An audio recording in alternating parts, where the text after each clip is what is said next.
සාදු සාදු සාදු නමස්කාර වේවා බුදුරුවනට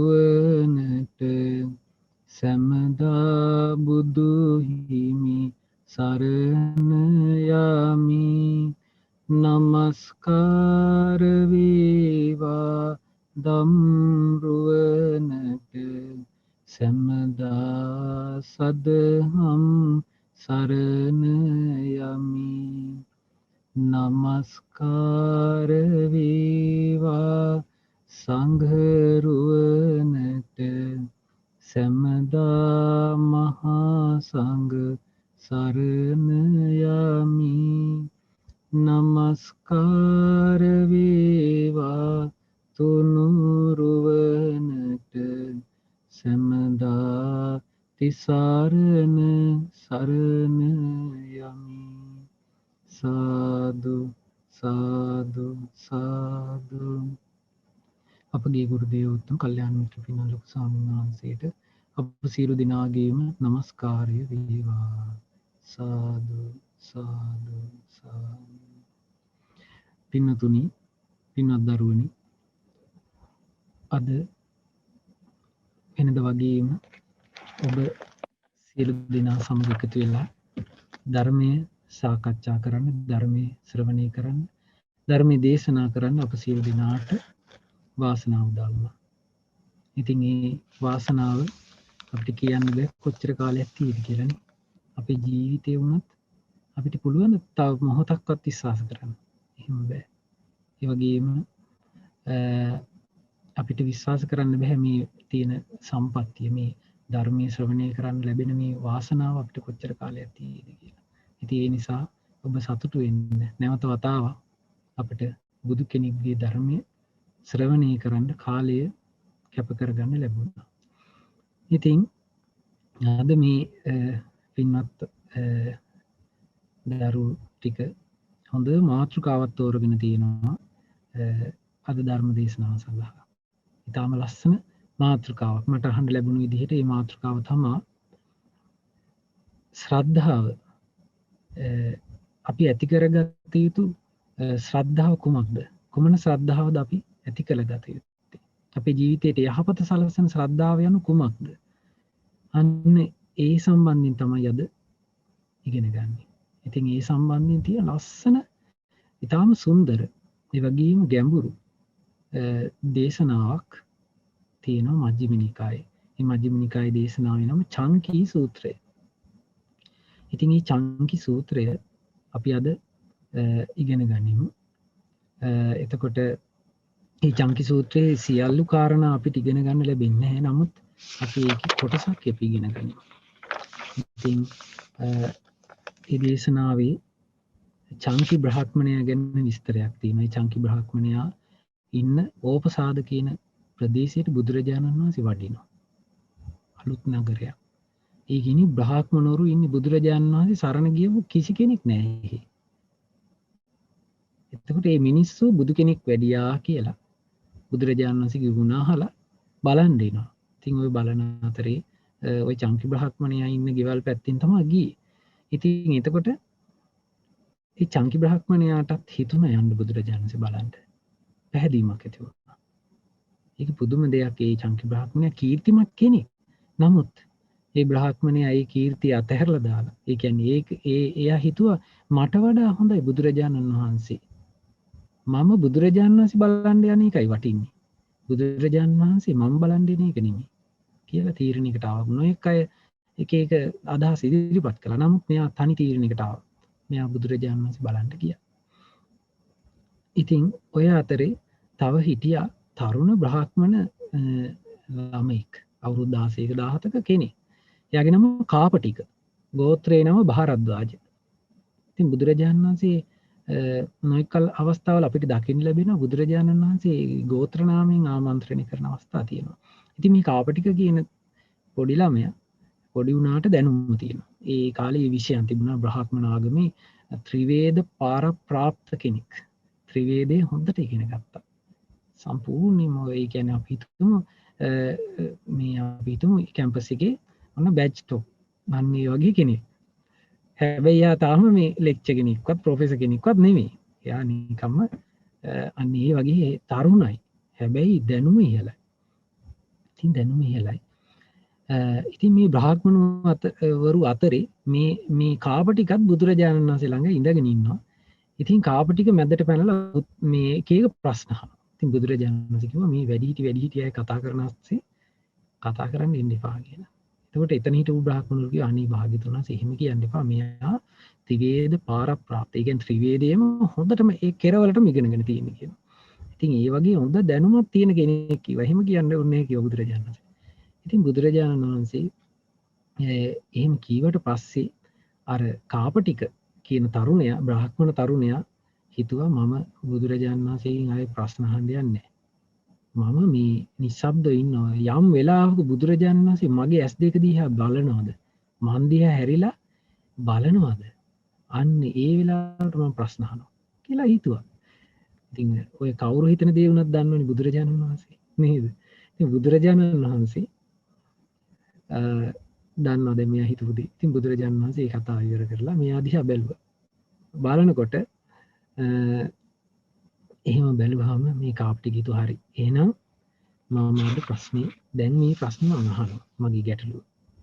කියලා එයා සමහර වෙලාවට බුදුරජාණන් වහන්සේ ඒව ඒ කියන්නේ මේ එයාගේ තියෙන දැනුමින් මේ එයා හිතන්නේ නැති මේ ධර්මයේ මේ බ්‍රාහ්මණ ධර්මයේ මම හොඳට දන්නවා. ඉතින් බුදු කෙනෙක් ඕවා දන්නේ මම ඒ පැත්තෙන් හොඳ ප්‍රශ්නයක් අහනවා කියලා හිතුවද දන්නේ. නමුත් එයා ඇහුවේ මෙන්න මෙහෙම දෙයක්. එයා අහනවා යමිදම් බෝ ගෝතම බ්‍රාහ්මනානං හෝරානානං මන්ත පදං ඉතිහිතිහ පරම්පරාය පිටක සම්පදාය තංච තත්තච බ්‍රාහ්මනා ඒකංසේන නිට්ටං ගච්ඡanti ඉද මේව සච්චං මෝගමඤ්ඤಂತಿ ඉද භවං ගෝතමෝ කිමාහාති. ඉතින් මෙයා අහනවා බ්‍රාහ්මණයෝ ඉස්සරින්දම්ම කියාගෙන ඉන්න මන්ත්‍ර තියෙනවා. ඒ බ්‍රාහ්මණ ධර්මයේ තුල උගන්වන දේවල් තියෙනවා. ඉස්සරින්දම්ම එනවා කියනවා. පරම්පරාවෙන් එනවා කියනවා. එතකොට පොත්පත්වල එනවා කියනවා ඉස්සරින්දම්ම. ඉතින් ඒ පොත්පල වල එන ඉස්සර කාලේ ඉඳන් එන දේවල් මේවා ඒකාන්තයෙන්ම සත්‍යයි කියලා ඒ අය මේකමයි සත්‍ය වෙන කිසිම දෙයක් ඇත්ත නෙමෙයි. මේ බ්‍රාහ්මණ යන්ගේ මේ පරණ පොත්පත්වල එන මේ දේවල්මයි සත්‍ය අනිත් ඒවා බොරු කියලා ඒ අය මෙතන තියෙනවා එහෙම තීරණයකට ඇවිල්ලා ඉන්නවා කියනවා. අන්න එහෙම අදහසක් තියෙනවා කියනවා. පොත්පත්වල මේ එන දේවල් ඒවමයි සත්‍ය වෙන දේවල් බොරුය කියලා අදහසක් තියෙනවා කියනවා. ඉතින් බුදුරජාණන් වහන්සේ ඒ ගැන මොකද්ද කියන්නේ කියලා. හරි පුදුම ප්‍රශ්නයක් නේ. හැබැයි දැන් ඔබ දැන් මතක තියාගන්න ඕනේ මේ දේශනාව කරන්නේ කාටද කියලා. බුදුරජාණන් වහන්සේ මේක කරේ බෞද්ධ කිසි කෙනෙක් නැති ගමක. එතකොට බ්‍රාහ්මණයන්ට තමයි කළේ මේ දේශනාව. එතකොට බ්‍රාහ්මණයෝ මොන ආගමද අදහුවේ? බ්‍රාහ්මණ ආගම. එතකොට මෙයා ඇහුවේ තේ දෙයක්. බ්‍රාහ්මණයෝ කියන දේවල් ඒ පොත්පත්වල එන දේවල් ඒ විදිහටම අපි විශ්වාස කරනවා කිව්වා. ඒ ගැන මොකද කියන්නේ කියලා.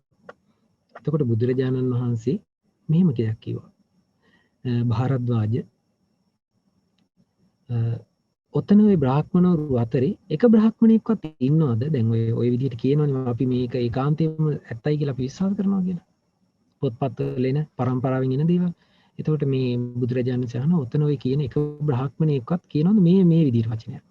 මම මේක ඇත්ත කියලා මම අත්දකින්නවා. මම දන්නවා මේක. මම දකිනවා. මේ ආගමේ එන දේවල් මේක ඇත්තයි මේක කියලා මම දන්නවා මම දකිනවා කියලා ඔය කවුරු හරි බ්‍රාහ්මණෙක් කියනවාද කියලා. මොන පළවෙනි ප්‍රශ්නේ බුදුරජාණන් වහන්සේ. එතකොට කාපටික කියනවා නෑ භාග්‍යතුන් වහන්සේ. එහෙම කවුරුත් මේ කාලේ එහෙම කවුරුත් කියන්නේ මේ මම මේ ආගම අත්දකිනවා මම මේක දැක්කා මේක මම දන්නවා කියලා කියන්නේ. හැබැයි මේ පොත්පත්වල එනවා කියලා කියනවා. දැන් අපි මේ මොනවා ගැනද මේ ඉගෙන ගන්න අද දවසේ? ශ්‍රද්ධාව ගැනනේ. ඒ ගැන මම මේ තියෙන දේශනාවක ඒ දේශනාව ඉවර වෙද්දී ඔබේ ප්‍රශ්නෙට විසඳුම තියෙනවා. ඉතින් දැන් ඔන්න මේ බුදුරජාණන් වහන්සේ අහුවා අර විදිහේ ප්‍රශ්නයක්. ඒතකොට කිව්ව නෑ මේ දැන් ඉන්න කට්ටිය කවුරුත් දන්නේ නැහැ කියලා. දකින්නේ නැහැ කියලා. ඊට පස්සේ අහුවා ඒ දැන් ඉන්න බ්‍රාහ්මණවරු ඉන්නවනේ. එයාලගේ ගුරුවරු ඉන්නවා. ඒ ප්‍රාචාර්යවරු ඉන්නවා ආචාර්යවරු ඉන්නවා කියන. ඒ කියන්නේ ගුරුවරයන්ගේ ගුරුවරයෝ ඉන්නවා කියනවා. එතකොට ඒ විදිහට 7 වෙනියා දක්වා. ඒ කියන්නේ ගුරුවරයාගේ ගුරුවරයාගේ ගුරුවරයාගේ ගුරුවරයා අන්න ඒ විදිහට 7 වෙනියා දක්වා. ඕම් ওই පරම්පරාව ගත්තොත්. ඔය අතරේ කිසි කෙනෙක් හරි ඉන්නවද? යම් කිසි කෙනෙක් ඉන්නවද මේක මම දන්නවා මේක. මම මේක දැක්කා මේ ආගම මේක සත්‍යයක් කියලා මම මේක දන්නවා මේක දැක්කා කියලා කිව්ව කෙනෙක් ඉන්නවද කියලා ඇහුවා.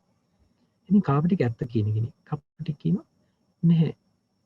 බවත් ගෝතමයන් වහන්සේ මම දන්නේ එහෙම මම අහලා නැහැ එහෙම කවුරුත් කිව්වා කියලා. අන්න දෙවෙනි. ඊට පස්සේ බුදුරජාණන් වහන්සේ හරි එහෙනම් කාපටික ඔය මන්ත්‍ර පද ඔය මේ ඔය පොත්පත්වලට ආපු කාරණා කිව්ව දේවල් කිව්වා ඉන්නවා ඉස්සර ඉඳලා තියෙනවා ඍෂිවරු මන්තානං කත්තාරෝ මේ මන්ත්‍ර කරපු කට්ටිය මන්ත්‍ර නිර්මාණය කරපු අය. එතකොට මන්ත්‍ර ඒ මුලින්ම ප්‍රකාශ කරපු අය. ඊට පස්සේ ඒ අය කිව්ව විදිහට තමයි දැන් කියන්නේ. ඒ අය කියපු දේවල් තමයි දැන් කතා කරන්නේ. අන්න ඒ අයගේ නම් තියෙනවා කියන අට්ටක වාමක වාමදේව වෙස්සාමිත්ත යමතග්ගි අංගීරස භාරද්වාජ වාසෙට්ට කස්සප භගු. දැන් බුදුරජාණන් වහන්සේ මීට අවුරුදු කීයකට කලින් මේක කිව්වේ පින්නතු? ඊට අවුරුදු 2600කට විතර කලින් නෑ 2600 500 ගානකට කලින්. එතකොට දැන් අවුරුදු 2000කට විතර කලින් මේ බුදුරජාණන් වහන්සේ වැඩ හිටියා නම් බුදුරජාණන් තව නම් ටිකක් කියයි නේද? හැබැයි මෙතනදී බුදුරජාණන් වහන්සේ කිව්වේ බුදුරජාණන් වහන්සේ වැඩ ඉන්න කාලේ ඊටත් කලින් අතීතයේ හිටපු බ්‍රාහ්මණවරු බ්‍රාහ්මණ ආගම උගන්වපු ඍෂිවරුන්ගේ නම් ටික. මෙන්න මේ වගේ ඍෂිවරු හිටියා කියනවා. ඒ අය කිව්වද කියලා අහනවා. මම මේක දන්නවා. මම මේ ගාථා මේ මන්ත්‍ර පද මම මේක ගන්නනේ. මම මේක අවබෝධ කළා. මම මේක දැක්කා. මම මේක දන්නවා කියලා කිව්වද කියලා අහනවා. දැන් කාපටික් කියනවා නැහැ භාග්‍යතුන් වහන්සේ එහෙම කියන්නේ නැහැ කියනවා. එතකොට බුදුරජාණන් වහන්සේ අහනවා මෙහෙම දෙයක්. ඒක හරි දෙයක් නේ. හරි පුදුම දෙයක් නෙමේ කාපටික. දැන් ඔබේ දැන් ඉන්න පරම්පරාවේ කවුරුවත් දන්නෙත් නෑ මේක දකින්නෙත් නෑ දකින්නෙත් නෑ. එතකොට එයාලා විශ්වාසී විතරයි. එතකොට ඔබේ ගුරුවරුන්ගේ ගුරුවරු ඒ කවුරුත් මේ 7 වෙනි පරම්පරාව 7 මුතු පරම්පරාව දක්වා කිසි කෙනෙක් දන්නේ මේකමයි ඇත්ත මේක අනිත්‍ය බොරු කියලා අත්දැකීමක් නෑ. ඒ කියන්නේ තමන් අවබෝධ කරලා නෑ. පොත්පත් වල ආපු නිසා ඊට පස්සේ ඒව නිර්මාණය කරපු අයත් දන්නේ කිව්වා. එතකොට බුදුරජාණන් වහන්සේ හරි මේ එයාට හොඳට තේරෙන උපමාවක් කිව්වා. ඒ තමයි අන්ධ වේණි උපමාව. අන්ධ වේණි උපමාව කියන්නේ ඔන්න මේ අන්ධයෝ ටිකක් ඉන්නවා. ඒක අටුවා විස්තර කරනවා මෙහෙම හරිම සංවේගී සිදුවීමක්. එයාගේ දේවල් කවදාවත් කරන්න ඕනේ නැහැ. ඒ තමයි අන්ධයෝ ටිකක් ඉන්නවා. අපි දුම අන්ධයෝ 20ක් විතර ඉන්නවා කියලා. ඒ අය යම් කිසි එක තැනක මොන හරි හිඟා කාලා හරි ජීවත් වෙමින් ඉන්නවා ඇති එක තැනකට වෙලා. ඉතින් එයාලට කියනවා මෙතන ඉන්නවට වඩා ඔයාලට එහා පැත්තේ නගරයක් තියෙන මේ කැලේ හරහා ගියපුවාම ඒක නගරයක් තියෙනවා. ඒ නගරේ හොඳට ආහාර පාන තියෙනවා. ඔබට එක්කන් ගියොත් එහෙනම් ඔයාලට හොඳට සලකන්න පුළුවන්. ඔයාලට හොඳට සලකයි කට්ටිය කියනවා. ඉතින් මේ දුහෘතේ කියන්නේ ඉලන්දාරියෙක්. මේ ඔය අරක්කු විබි සෞත් විදිහට ජීවිතය ගත කරන කෙනෙක් ඔය නිකන් අනිත් අය විහිළුවට ගන්න කෙනෙක්. ඒ දරුණු තැනත් මොකද කිව්වේ අර අන්දියුන්ට කිව්වා මෙහෙමයි ඔයාලට හොඳ කෑම තියෙනවා අර පැත්තේ මම ඔයාලව එක්කන් යන්න. අනේ පව්වේ අන්දියෝ ටික. ඒ අන්දියෝ ටික මේ දුහෘතයා එක්ක ගියා. දැන් මෙයා එක්කන් යනවා කැලෑවේ. කැලෑවේ එක්කන් යනකොට එක ලොකු පඳුරක් තිබ්බා. ඒ පඳුර ගාවින් මොකද කළේ? මෙයා ඒ පඳුර ගාවින් පඳුර පහු කරලා යනවා වගේ මෙයා කරේ පඳුර වටේ ගියා. ඒක 20 දෙනෙක් ගියත් 20 දෙනෙක්ගේ ගානට වගේ හරියන පඳුරක්. වටේ මේ පරිධිය 20 දෙනෙක් වගේ. ඉතින් දැන් මෙයා මොකද කළේ? අන්ධයා තමයි මේ කියන්නේ අර මේ අර කොල් මේ මිනිස්සයා තමයි ඉස්සරහම යන්නේ. එයාගේ අතින් අල්ලගෙන තමයි අනිත් අන්ධයා ඉන්නේ. ඒ අන්ධයාගේ අතින් අල්ලගෙන තමයි අනිත් අන්ධයා ඉන්නේ. මේ විදිහට අතින් අල්ලගෙන තමයි යන්නේ පිටිපස්සට. එතකොට ඉස්සරහාම ඉන්න අන්ධයා අල්ලගෙන හිටියේ අර කෙනා. එතකොට එයා මොකද කළේ? මෙහෙමයි මට පුංචි වැඩක් තියෙනවා. මේ ඉස්සරහා ඉන්න කෙනාගේ අතින් අල්ලගන්න ඔයාලා මේ ඔයාලා මේ ඉස්සරහට යන්න ඔය විදිහට ඉස්සරහ ඉන්න කෙනා දන්නවනේ මම එන්නම් කියලා. මෙයා මොකද කළේ? ඔය පඳුරු වටේ රවුමක් ගිහිල්ලා පිටිපස්සෙම ඉන්න අන්දයාගේ අත අල්ලන්න කීවා ඉස්සරහම ඉන්න අන්දයාට. දැන් ඔය විදිහට දැන් මේ අන්දයෝ ටික යනවා. යන්නේ කොහෙද? අර පඳුරු වටේ. පඳුරු වටේ. හැබැයි මෙයාලා හිතන්නේ මෙයාලා ඒ කැලෑවෙන් එළියට යනවා කියලා. හැබැයි කිසි කෙනෙක් එළියට යන්නේ නැහැ. ඔක්කොම එකම තැන කරකිනවා. ඉතින් හරිම සංවේගයි සිදුවීම උපමාවක් ඒක. අන්තිමේදී මොකද කියලා ඔය වගේ සිදුවීම් වෙනවත් ඇති. අන්තිමේදී ඒ ඔක්කොටම අනේ අපිට මොකක්ද උනේ අපිට මේ කැලෑවෙන් එළියට යා ගන්න නැහෙනි කියලා හාමතේ කන්න නැතුව බොන්න නැතුව මැරෙනවා කියන 20 දෙනාම. යන්න තැන නැතුව. අන්න එයාලා හිතාගෙන ඉන්නේ ඉස්සරහා කෙනා දන්නවා එයා කොහොම හරි කැලෑවෙන් එළියට එක්කන් යයි කියලා. ඉස්සරහා කෙනා හිතන්නේ ඊළඟ ඉස්සරහ කෙනා කරලා දෙයි කියලා. කවුරුත් දන්නේ නැහැ පාරක්. අන්න ඒ වගේ නේ ඔබලා කිව්වා. ඔයාලා එහෙම බලන්නකෝ දැන් ඔයාලා දන්නවා කියලා ඔයාලා දන්නෙත් නැහැ. ඔයාලගේ ගුරුවරු දන්නෙත් නැහැ. ගුරුවරයා දන්නෙත් නැහැ. ඒක නිර්මාණය කරපු කෙනා දන්නෙත් නැහැ කියලා. අන්න එතකොට බුදුරජාණන්සේ වචනයක් කියනවා. ඒ වචනේ තමයි නනු ඒවං සන්තේ බ්‍රාහ්මනානං අමූලිකා සද්දා සම්පජ්ජතිති. සම්පජ්ජතිති. එතකොට ඒක කියනවා භාරද්වාජ එතකොට ඒක අමූලික සද්ධාාවක් නෙමේද කියන. ඒ කියන්නේ මුලක් නැති. ඒ සද්ධාවේ දැන් බලන්නේදී ඒක මුලක් නැති සද්ධාාවක් ඒක. අන්න එහෙම ශ්‍රද්ධාවක් නෙමෙයිද කියනවා. ඒ ශ්‍රද්ධාව කියන වචනේ මොකක්ද ඒකේ තේරුම? විශ්වාසය. ඇදහිීම. අදහා ගැනීම, විශ්වාස කිරීම. එතකොට මේ විශ්වාසෙ මුලක් නැති ශ්‍රද්ධාවක් නේද කියලා බුදුරජාණන් වහන්සේ අහුවා. ඒක ඇත්තනේ. අර අන්ධයා ඉස්සරහා අන්ධයා විශ්වාස කරනවා. ඒ අන්ධයාවත් ඉස්සරහා අන්ධයා විශ්වාස කරනවා. හැබැයි කවුරුත් බලන්නේ කිසි කෙනෙක් දන්න කෙනෙක් නෑ. අන්න ඒ වගේ නේද කියනවා ওই ශ්‍රද්ධාව. එතකොට ඒ අමූලික ශ්‍රද්ධාව. ශ්‍රද්ධාව කියන වචනේදී මෙතනදී අපි කතා කරන්නේ පොදුවේ. ආගමක් මුල් කරගෙන නෙමෙයි. මෙතනදී මම කතා කරන්නේ ආගමක් මුල් කරගෙන නෙමෙයි. පොදුවේ. යම් කිසි දෙයකට විශ්වාසයක් ඇති වෙනවද? ඒක මුලක් නැති විශ්වාසයක් නං. ඒක අන්න අර අන්ධ වේණි උපමාව වගේ. එතකොට ඒකෙන් කෙනෙක්ව යහපතට ගෙනියන්න නැති වෙන්න පුළුවන්. නේ? අන්දේ හොඳ හරි පාරේදී කියන්න බෑ. සමහර ලාවට හරි පාරේ යන්න පුළුවන්. හැබැයි මුලක් නැති පැහැදීමක් හරි අපි හිතමු බුදුරජාණන් වහන්සේ කිසිම දෙයක් දන්නේ නැති කෙනෙක්. බුදුරජාණන් වහන්සේ ගැන කිසිම දෙයක් දන්නේ නැහැ. හැබැයි සාන්ත ඉරියව්වෙන් සමාධිසෝයෙන් වැඩ ඉන්නව දැකපුවාම, මේ බුදු පිළිමයක් දැකපුවාම කෙනෙකුගේ හිත පහදින්න පුළුවන්. අනේ කොච්චර හොඳයිද. මෙයානම් හොඳ කෙනෙක් වෙන්න ඇති. මේ ගලේ කොටලා ඉන්නේ මේ කෙනා නම් හොඳ කෙනෙක් වෙන්න ඇති කියලා හිතේ ප්‍රසාදයක් ඇති වුණා. ඒකෙන් පින් රැස් වෙනවා.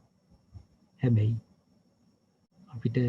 අපිට ඒකේ මූලික දේ, ඒ කියන්නේ අපි හේතු සහිතවම අපි මොකටද මේ පහදින්නේ කියලා දන්නේ නැතුව පහදින්න ගත්තොත් සමහර වෙලාවට අපි නොපැහැදිය යුතු තැනට පහදින්න පුළුවන් නේ. විශ්වාස නොකළ යුතු තැනත් විශ්වාස කරන්න.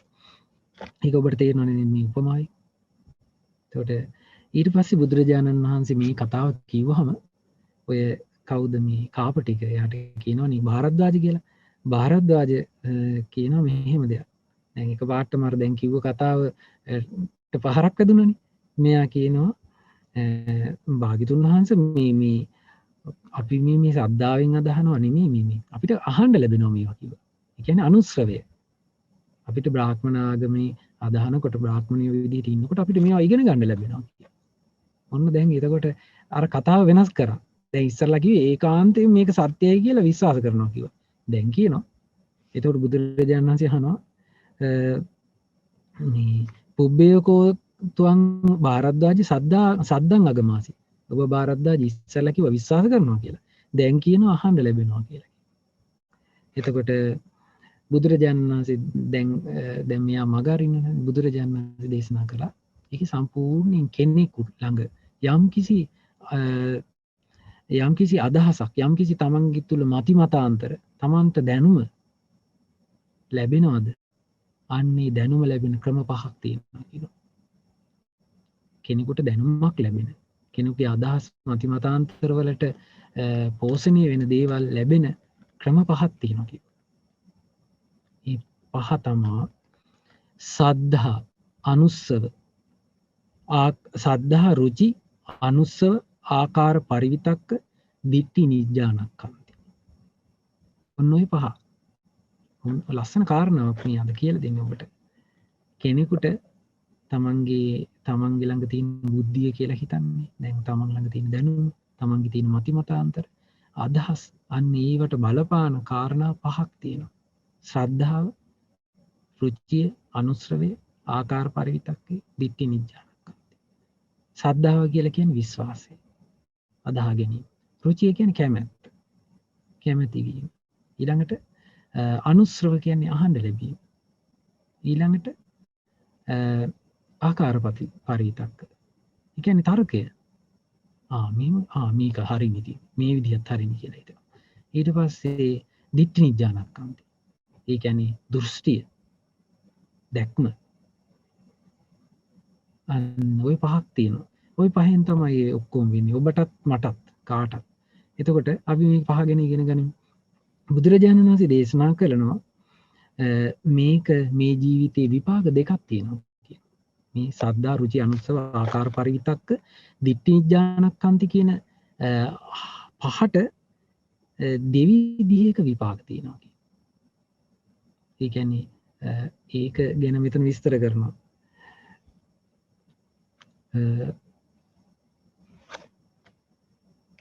ඔන්න බුදුරජාණන් වහන්සේ දේශනා කරනවා සුසද්ධහිතං ඒව හෝති තංච හෝති රිත්තං තුච්ඡං මුසා. ඔන්න කෙනෙක් හොඳට විශ්වාස කරනවා වෙන්න පුළුවන් කියනවා. හැබැයි ඒ විශ්වාසය හිස් දෙයකට වෙන්න පුළුවන් කියනවා. බොරුවකට වෙන්න පුළුවන් කියනවා. තමා ඒ විශ්වාස කරන දේ හිස් දෙයකට වෙන්න පුළුවන් කියනවා. බොරුවකට වෙන්න පුළුවන් කියනවා. විශ්වාසය. හැබැයි එයා යම් දෙයකට විශ්වාස නොකර ඉන්න පුළුවන් කියනවා. ඒ විශ්වාස නොකර ඉන්නදී භූතං තච්ඡං අනඤ්‍යතා, ඇත්තදී, සත්‍යදී, වෙනස් නොවන දේ වෙන්න පුළුවන් කියනවා. දැන් බලන්න ඒකේ ලක් එක නේද? වාසනාව කෙනෙක්ට තියෙන. කෙනෙක් විශ්වාස කරනවා ඇත්තදී, සත්‍යදී, වෙනස් නොවනදී. එයා විශ්වාස කරන්නේ බොරුදී. ඊට පස්සේ හිස්දී විශ්වාස කරන්නේ. ඒක එයාගේ වාසනාවට ඒක ලැබිච්ච එක. සමහර අයට ලැබෙනව මොනවද? දැන් උපතින් බලන්න ආගම් ભેදයක් තියෙනවා මේ ලෝකෙනේ. ආගම් ભેදයක් නෙමෙයි. දැන් උපත අනුව තමන් අදහන ආගම තීරණය වෙනවනේ ගොඩක් අයගේ. අපි තුන් මිලේච්ච ආගමක් අදහන කෙනෙක් ඉන්නවා. ඒ අදහන පවුලක් තියෙනවා. ඒ පවුලේ උපදිනවා. අන්න එහෙම කෙනෙකුත් ඉන්නවා කියලා හිතමු. දැන් ඔන්න එයා එතකොට විශ්වාසයක් ඇති කරගන්නවා. එයා කාලෙත් එක්ක එයා අහන කියන දේවල් එක්ක එයාගේ විශ්වාසයක් තියෙනවා. හිස් දෙයකට, බොරු දෙයකට, අසත්‍ය දෙයකට. හැබැයි එයාට විශ්වාසයක් නැහැ ඇත්ත දෙයට, වෙනස් නොවන දෙයට, වැදගත් දෙයට විශ්වාසය ඇති වෙලා නැහැ. ඔන්න එතකොට ඒක විපාක දෙකක් තියෙනවානේ. ඊට පස්සේ ඒකටම අපි පොඩි උදාහරණයක් කියමු. ඔන්න ගුරුවරු දෙන්නෙක් කියමු. ඔන්න ශ්‍රද්ධාව ගැන මම පොඩි උදාහරණයක් මට තේරෙන විදිහට උදාහරණයක්. ඔන්න විශ්වාසය ගැන දැන් ඔන්න ගුරුවරු දෙන්නෙක් ඉන්නවා. ඒ ගුරුවරු දෙන්නා උගන්වනවානේ නොයෙකුත් දේවල්. දැන් ඒ එකම විෂය උගන්වන ගුරුවරු දෙන්නෙක් කියලා හිතමු. එතකොට අපි එක ගුරුවරයෙක්ව විශ්වාස කරනවා. ඒ ගුරුවරයා කියන කරන දේවල්. එතකොට ඒ ගුරුවරයා උගන්වන දේවල් විශ්වාස කරනවා. අනිත් ගුරුවරයා උගන්වන දේවල් විශ්වාස කරන්නේ නැහැ. එතකොට විශ්වාස දෙකක්. එක්කෙනෙක් විශ්වාස කරන්නේ එක්කෙනෙක් විශ්වාස කරනවා. හැබැයි මේ විශ්වාස කරන ගුරුවරයා වැරදි දෙයක් ඉගෙනුවොත් මොකද වෙන්නේ? එතකොට අපි විශ්වාස නොකළ යුතු දෙයක් විශ්වාස නොකළ යුතු කෙනෙක්ව තමයි විශ්වාස කළා වෙන්නේ. එතකොට විශ්වාස කළ යුතු කෙනාව විශ්වාස කරලා නැහැ. අන්න එහෙම වෙනවනේ. එතකොට ඔන්න ඒක හානියක් වෙන පවතින දෙයක්. ඔන්න දැන් තව උදාහරණයක් කියන්නකො හොඳටම තේරෙන්නේ. ඔන්න කෙනෙක් විශ්වාස කරනවා මොකද මරුණට පස්සේ මම මේ මගේ ආගම වෙනුවෙන් මැරුණොත් මං ආගම වෙනුවෙන් මරාගෙන මැරුණොත් මට දිව්‍යාංගනාව 72ක් හම් වෙනවා කියලා. එහෙම කෙනෙක් විශ්වාස කරනවා. ඒකත් විශ්වාස නෙමෙයි. හැබැයි ඒ විශ්වාසය එයාට කොච්චර හානියක් කරනවදනේ. හැබැයි කෙනෙක් විශ්වාස කරනවා මොනවද? මේ ලෝකෙ බුදු කෙනෙක් කියලා කෙනෙක් පහළ වුණා. ඒ පහළ වෙච්ච බුදුරජාණන් වහන්සේ දේශනා කරපු ධර්මයේ දැනුතක් තියෙනවා. ඒ ධර්මය අපිට අහන්න ලැබෙනවා. ඒ ධර්මය අපේ ජීවිතයට යහපතක් ඇති කරනවා. ඒ බුදුරජාණන් වහන්සේ ගුණයන් 9කින් යුක්තයි. ඒ ගුණයන් 9 මේ විදිහයි කියලා මේ විදිහට බුදුරජාණන් වහන්සේ ගැන විශ්වාසයක් ඇති කරගන්නවා. අනේ විශ්වාසය යහපතක් ඇති කරනවා. ඒකට ඒ විශ්වාසය දෙවිදිහක් තියෙනවානේ. සමහර වෙලාවට හිස් බොරු දෙයකට විශ්වාසය ඇති කරගත්තොත් එයාට ඒක අයහපතක්. හැබැයි යා හොඳ දෙයකට විශ්වාසය ඇති කරගත්තොත් ඒක එයාට යහපතක්. ඊට කැමැත්ත. කැමැත්ත ගැනත් අපි ඉගෙන ගනින් බලන්න. කැමැත්ත කියලා කියන්නේ රුචි. ඒ කියන්නේ අදහස්. දැන් සමහර වෙලාවට අපිට අහන්න ලැබෙනවා කාරණා දෙකක්. එකම දේ සම්බන්ධයෙන් මත දෙකක් තියෙනවා. ඔන්න මත දෙකක් තියෙනවා. ඔන්න එක්කෙනෙක් කියනවා මේ ලෝකයේ මෙන්න මෙහිමයි මේ ලෝකේ හටගත්තේ මේ විදියයි කියලා එක්කෙනෙක් කියනවා. තව කෙනෙක් කියනවා ලෝකේ හටගත්තේ ඔහොම නෙවෙයි මෙහෙම කියලා. හැබැයි ඒක ලස්සනට ගලපලා කියපු කතාවක් තියෙන කෙනෙක් ඉන්නවනම් එතකොට කියනවා නෑ මම මේ අර අදහසට තමයි කැමති කියනවා. එහෙම අදහස් කැමති අදහස් තියෙනව නේද අපිට? ඔන්න කෙනෙක් කියනවා මෙන්න මෙහෙමයි ඒක කියලා. තව කෙනෙක් කියනවා වෙන විදිහකට. එතකොට මම මේ අදහසට තමයි කැමති කියලා එයා කැමති වෙන්න පුළුවන් හිස් දෙයට, බොරු දෙයට, අසත්‍ය දෙයට, වැදගත් නොවන දෙයට. හැබැයි එයා අකමැති වෙලා තියෙන දේ සමහර ලාවට මේ උතුම් දෙයක් වෙන්න පුළුවන්. සත්‍ය දෙයක් වෙන්න පුළුවන්. නොවෙනස් වෙන දෙයක් වෙන්න පුළුවන්. එයා කැමති නැති වෙලා ඉන්නේ. ඒකට කැමති වුණ පමණින් අපිට පුළුවන් දෙයක හරි කියන්න. කැමති වුණ පමණින් අපිට හරි කියන්න බෑ. සද්දාව විශ්වාසයක් ඇති වුණ පමණින් අපිට කියන්න බෑ ඒක හරි කියලා. නේද? දැන් අපි කියනවනේ දැන් හැබැයි එහෙම නෙමෙයි වෙන්නේ. කෙනෙක් විශ්වාසයක් ඇති වුණාම ඇති වුණු ගමන් කියන්නේ මේකමයි ඇත්ත. අනිත්‍ය බොරු. කැමැත්තක් ඇති වුණාම කියන්නේ මේකමයි ඇත්ත අනිත්‍ය බොරු. හැබැයි බලාන යද්දී ඒකෙන් කල්පනා කරලා බැලුවොත් එයාට ඒ සම්බන්ධයෙන් කැමැත්තක් තියෙනවා. ඒක තමයි ඇත්ත. ඊට පස්සේ තුන්වෙනි දේ තමයි අනුස්සව. අනුස්සව කියලා කියන්නේ අහන්න ලැබීම. ශ්‍රවණය කරන්න ලැබීම. ඔන්න ශ්‍රවණය කරන්න ලැබීමත් දේවල් දෙකක් තියෙනවා. දැන් අපි උතුම් බුද්ධ ශාසනයක් තියෙන කාලෙක ඒ බුදුරජාණන් වහන්සේ බුද්ධ ශාසනයේ උපාසක භාවයට පත්වෙච්ච අය ඉන්න සිංහල ජාතිය ඉපදුණා. ඉපදුණු නිසා අපට උන් අහන්න ලැබෙනවා පොඩි කාලේ දහම් පාසලෙන්. ඊට පස්සේ ඉස්කෝලෙන් ඊට පස්සේ ස්වාමීන් වහන්සේලාගෙන් දහම් කරුණු අහන්න ලැබෙනවා. ඒ අහන්න ලැබෙන දේවල් වලින් අපිට යහපතක් සලසනවා. හැබැයි ওই වගේම අපි වගේම තවත් තැන්වල උපදිනවා මිනිස්සු. නේ? එයාලට අහන්න ලැබෙනවා. ඒ අහන්න ලැබෙන දේවල් වලින් උදාහරණයක් තව පොඩි එකක්. මොන පොඩි කාලේ අපිට අහන්න ලැබෙනවා ඔන්න ඉස්සර මතයක් තිබ්බා කියලා මොකද්ද? ඇට්ලස් කියලා යෝධයෙක් ලෝකෙ උස්සන් ඉන්නවා කියලා. නේද? අපිට අහන්න ලැබෙනවනේ. අහන්න ලැබුණ හැමදේම හරි කියලා ගත්තොත් එහෙම අපි ලොකු වෙනකොට අපි නම් පිළිගන්නව මොකද්ද? ඔව් මේ ඇට්ලස් කියලා යෝධයෙක් මේ ලෝකෙ උස්සන් ඉන්නවා. භූමිකම්පා ඇති වෙන්නේ යා පොඩ්ඩක් ඒ ලෝකෙ පොඩ්ඩක් හොඳ පොඩ්ඩක් මාරු කරගන්නකොට කියලා අපි ඒක මේ කියනවනේ නේ. හැබැයි ඒක ඒ අහන්න ලැබීම හිස් දෙයක්, බොරු දෙයක්, අසත්‍ය දෙයක්. ඒක නිසා අහන්න ලැබුණ හැමදේම මේකමයි ඇත්ත, අනිත්‍යව බොරුයි කියලා අපිට කියන්න බෑ. ඊට පස්සේ හතරවෙනි එක තමයි ආකාර පරිවිතක්ක. ආකාර පරිවිතක්ක කියලා කියන්නේ තර්ක කිරීම. තර්කයට අසු වීම. දැන් යමක් තර්ක කරලා මෙහෙම කරොත් මෙහෙම වෙනවා, මෙහෙම කරොත් මෙහෙම වෙනවා. එහෙනම් මේක හරි. කියලා එනවනේ අදහසකට තර්ක කරලා හිතිනුත් තර්ක කරනවා සමහරවිට කට්ටියත් එක්ක තර්ක කරනවා. ඒකට මම පොඩි උදාහරණයක් කියන්නම්. ඒක මට මොකක් හරි කාරණාවකදී මට අහන්න ලැබිච්ච දෙයක් මේක. ඔබ අනිවාර්යෙන් ඔබ විශ්වවිද්‍යාලය ඉගෙන ගන්නකොට මේ වගේ කතා නම් අහලා ඇති. නමුත් මම මේ තර්ක කිරීම සම්බන්ධයෙන් මම කියන්නේ තර්කයකට මේ තර්කයකට මේ ගැලපුණා කියලා අපිට ඒකමයි ඇත්ත අනිත්‍යය බොරුය කියලා කියන්න බෑ. කවදාවත් එහෙම කියන්න බෑ. ඒකට මම උදාහරණයක් මම කියන්නේ. හැබැයි මේ කවදාවත් මේ නරක දෙයකට නම් පාවිච්චි කරන්න එපා. ඒ තමයි ඔන්න උදාහරණයක් අපි හිතමු රුපියල් 1000ට විකුණනවා පුටුවක්. කෙනෙක් කඩේක 2000ට විකුණනවා මේසයක්. මම අහපු කතාවක් මේක. ඒකට 1000කට විකුණනවා මම මේ පොඩ්ඩක් භාණ්ඩ වෙනස් කරලා මම කියන්නේ. මම 1000කට පුටුවක් තියෙනවා 2000කට තියෙනවා මේසයක්. ඔන්න කෙනෙක් ඉන්නවා කඩේට. එයා රුපියල් 1000ක් අරගෙන ඇවිල්ලා අර පුටුව සල්ලි දීලා ගන්නවා. මට මේ පුටුව හොඳයි කියලා. දැන් ඔන්න මොකද්ද කළේ? රුපියල් 1000කුයි 2000කුයි වෙන පුටුවකුයි මේසෙකුයි තියෙනවා කඩේක. එක්කෙනෙක් එනවා ඇවිල්ලා රුපියල් 1000ක් දීලා අර පුටුව මිලදී ගන්නවා. පුටුව මිලදී අරගෙන ඊට පස්සේ එයා කියනවා නෑ නෑ මට මේ පුටුව එපා. මට මේ පුටුවට වඩා මට මේසයක් තමයි හොඳ. හරි මම ඔයාට මුලින්ම රුපියල් 1000ක් දුන්නානේ. කඩේ මේ අයිතිකාරය කියනවා මට රුපියල් 1000ක් දුන්නා.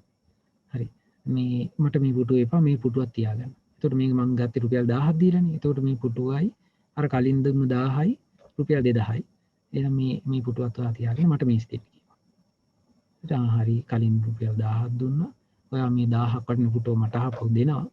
එතකොට 2000යි. ආයෙනම් ඔයා මේ මේසි ගන්න කියලා ඒ මේසි දෙනවා. මොකද එයාගේ මොලේ තියෙන අඩුකමට එයාට තේරුම් ගන්න බැරි වුණා. ගලප ගන්න බැරි වුණා. තරකයට ගැලපුණා. ඇයි අර 1000 කලින් දුන්න 1000යි. පුටුවේ වටිනාකම 1000යි. එතකොට 2000යි. එහෙනම් මම 2000ක් ඔයා මට 2000ක් දුන්නා. එහෙනම් මම ඔයාලට මේසි දෙනවා කියලා මේසි දුන්නා. අන්තිමේදී බලද්දි අරයා රුපියල් 1000යි දීලා තියෙන්නේ. නේ? එතකොට ඒක කල්පනා කරගන්න බෑ. හොඳ දැනුමක් නැති නිසා තරකයට ගැලපුණා. තරකයට ගැලපිච්ච නිසා බොරුවට රැවටුණා. එතකොට අපේ ජීවිතය යන්නේ විදිහට බොරුවට රැවටෙන අවස්ථා වෙන්න බැයිද? තර්කයට ගැලපුණා. තර්කයට ගැලපිලා නිසා ඔර බොරුවට රැවටුණා. ඒ වගේ දේවල් ආගම් සම්බන්ධයෙන් වෙන්න පුළුවන්. ඒකයි අනුතුරු. තමන්ගේ මෙලෝ පරලෝ යහපත සලසන දෙයට වෙන්න පුළුවන්. අයහපත සලසන දෙයට වෙන්න පුළුවන්. තර්කයට ගැලපිය. තර්කයට ගැලපිච්ච පමණින් ඒක විශ්වාස කරන්න එපා. මොකද ඔබ කරන තර්කය සමහරට ඔබේ බුද්ධි මට්ටම ඔබට ඒක තේරෙන්නේ නැති වෙන්න පුළුවන්. සමහර අයට මම කිව්ව උදාහරණෙත් ටික වෙලාවක් යනවා ඒක තේරෙන්නේ. ඉතින් ඊට පස්සේ හැබැයි අපි තර්ක කරනවා සමහර ඒවා. ඒක යහපත සලසනවා. ඒ කියන්නේ ඔන්න දැන් අපිට පටිච්චසමුපාදයේ ධ්‍යාන ලැබෙනවා. ඉති ඉමස්මින් සති ඉදං හෝති. ඉමස්ස උප්පාදා ඉමං ඉදං. මේ හටගත්තාම මේ හට ගන්නවා. එතකොට මේ එනම් මේ ඉපදීමෙන් මේ උපදිනවා.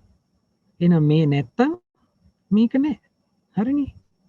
ඉතින් ඒක හරි. ඒක අපි මේ විදිහට හිතන එක, ඒ විදිහට කල්පනා කරන එක හරි. ඉතින් අපිට බුදුරජාණන් වහන්සේ ධර්මය අහන්න ලැබිච්ච නිසා පටිච්චසමුපාදය අහන්න ලැබෙනවා. එතකොට ඔන්න ඒක තමයි ආකාර පරිවිතක්ක. තර්ක කිරීම. ඊට පස්සේ තර්ක කිරීමෙත් එතකොට විපාක දෙකක් තියෙනවා. වැරදි දෙයට අහු වුණොත්, වැරදි දේ තර්ක කරලා වැරදි දේ අදහසකට ආවොත් ඒක අපිට අයහපත සලසනවා. ඊට පස්සේ පස්වෙනි එක තමයි දිට්ඨි නිජ්ජානක්ඛන්ති. මේ දිට්ඨි දෘෂ්ටියකට එනවා. දෘෂ්ටියකට පැමිණීම. දැන් දෘෂ්ටි තියෙනවා නෙකුත්. තමන්ට අහන්න කරන්න ලැබෙන දේවල් නිසා අපි නොයෙකුත් දැක්මවල අපිට තියෙනවා. ඒකට හොඳ උදාහරණයක් මම කියන්නම්කෝ. ඒ උදාහරණය තමයි ඔබ අහලා ඇති අර ඇතක් ගැන කියලා දෙනවා අන්ධ මිනිසුන්ට. අන්ධ මිනිස්සු ටිකක් ඉන්නවා. අන්ධ මිනිස්සු 5 දෙනෙක් විතර ඉන්නවා. ඒ අන්ධ අයට කියලා දෙනවා මේ ඇතෙක් ගැන. අන්ධයට කොහොමද ඇතාගෙන කියලා දෙන්නේ? අන්ධයට කියනවා හරි. එහෙනම් මේ මං අද ඔයාලට ඇතාගෙන කියලා දෙනවා. පොඩි වෙලාවයි තියෙන්නේ. ඒ නිසා ඔයාලා මේ පොඩි වෙලාවට කොහොම හරි පොඩ්ඩක් ඇතාගෙන පොඩි අදහසක් ගන්න කියලා ඔන්න එයාලට කියන යාලා දැන් ඇතා කොහරි කණුවකට ගැට ගහලා තින් දැන් මෙයාලා ඇතා ගැන දන්නේ නැහැ හරියට මෙයාලා හතර පැත්තෙන් ඇවිල්ලා දැන් ඇතාව අල්ලනවා අල්ලනකොට එක්කෙනෙකුට අහු වෙනවා මොකද්ද කකුල හොඳට අල්ල ඉන්නවා බලනවා මේ කකුල කොහොමද මේක එතකොට මෙයා තේරුම් ගන්නවා ඇතා කියන්නේ වංගෙඩියක් වගේ එකක් කියලා ඔන්න එකගෙන තේරුම් ගන්න මොකද්ද ඇතා කියන්නේ වංගෙඩියක් වගේ එයාගේ දෘෂ්ටියක් එතකොට ඒක එයා එනවා හරි ඇතා කියන්නේ වංගෙඩියක් වගේ තව කෙනෙක් ගිහිල්ලා නැට්ට අල්ලනවා නැට්ට අල්ලනකොට දැන් අන්ධයිනේ ඉතින් නැට්ට අල්ලනට මේක කොහො තියෙනවා අගාරි එහෙනම් මේ ඇතා කියන්නේ කොස්සක් වගේ එකක් කියලා තව කෙනෙක් ගිහිල්ලා හොඬ වැල අල්ලනවා අන්න ඒ විදිහට ඇතාගේ එක එක අවයව දැන් එක්කෙනෙක් මේ මොකක් හරි පුටුවක් තියලා හරි බැලුවත් දන්නේ කොහොම හරි උඩින් ඇවිල්ලා කන් දෙක අල්ලනවා කන අල්ලනවා ඇතා කියන්නේ මේ කුල්ලක් වගේ කියලා යාගේ අදහසකට එනවා හැබැයි ඒ අදහස් එකක්වත් ඇත්තද ඇතා සම්බන්ධයෙන් යාලට කාටවත් නිවැරදි අවබෝධයක් නැහැ අන්න ඒ වගේ කෙනෙක් විදෘෂ්ටියක් සමහරට වැරදි දෙයකට වෙන්න පුළුවන් සත්‍ය දේ එයාට එයා අදහන්න නැතු වෙන්න පුළුවන් එයාගේ දෘෂ්ටියක් නැති වෙන්න පුළුවන් එයාගේ දැක්මක් නැති වෙන්න පුළුවන් සත්‍ය දේ සම්බන්ධයෙන් හැබැයි අපිට තියෙනවා සම්මා දිට්ඨිය අපිට ඇති කරගන්න පුළුවන් ඒ මොකද්ද මිලෝ පරලෝ කියලා දෙයක් තියෙනවා කර්මඵල අපිට බුදුරජාණන්සේ ධර්මය අහන්න ලැබුණා කර්මඵල කියලා දෙයක් තියෙනවා හොඳ දේවල් කරොත් හොඳ විපාක ලැබෙනවා නරක දේවල් කරොත් නරක විපාක ලැබෙනවා කියලා අපිට තියෙන දෘෂ්ටිය ඒක හොඳ දෙයක් නේද අපිට යහපත සලසන එතකොට මොනවද මම අද කියලා දුන්නේ මේ කාරණා පහ මොකද්ද සද්දා රුචි අනුස්සව ආකාර පරිවිතක්ක දිට්ඨි නිජ්ජානක්කප්ති ඕම් ඔය පහ මේ ජීවිතේ විපාක දෙවිදිහකට දෙනවා කිව්වා එතකොට මේ දෙවිදිහකට තමන්ට යහපත හෝ අයහපත හෝ සලසන්න පුළුවන් මේකේ ඊට පස්සේ බුදුරජාණන් වහන්සේ දේශනා කරනවා